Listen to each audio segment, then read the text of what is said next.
بسم اللہ الرحمن الرحیم۔ اپنے آپ کو اس وقت تک انسان نہ سمجھو جب تک تمہاری رائے غصے کے زیر اثر ہو۔ جس کو غصہ دیر سے آتا ہے وہ بہت ہی عقل مند ہے، اور جو جلدی غصہ کرتا ہے وہ اپنی بے وقوفی ظاہر کرتا ہے۔ غصہ بڑھتی ہوئی آگ ہے، جو پی گیا اس نے آگ بجھائی، اور جو ضبط نہ کر سکا وہ پہلے خود اس میں جلتا ہے۔ جب تک تیرا اترانا اور غصہ کرنا باقی ہے تب تک اپنے آپ کو اہل علم میں شامل نہ کر۔ غصہ کبھی کبھی قابل سے قابل انسان کو بھی بے وقوف بنا دیتا ہے۔ طاقتور شخص وہ ہے جو اپنے غصے کو تسکین میں تبدیل کر دینے پر قادر ہو۔ انسان کی عقل کا اندازہ غصے کی حالت میں لگتا ہے۔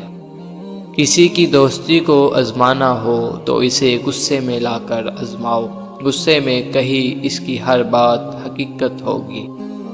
غصہ ایک ایسا تیزاب ہے جو جس چیز پر ڈالا جاتا ہے اس سے زیادہ وہ اس برتن کو نقصان دیتا ہے جس میں رکھا جاتا ہے۔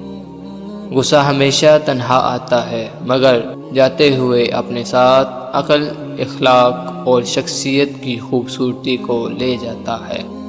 مصیبت کے وقت گھبرا جانا مصیبت سے بڑی مصیبت ہے۔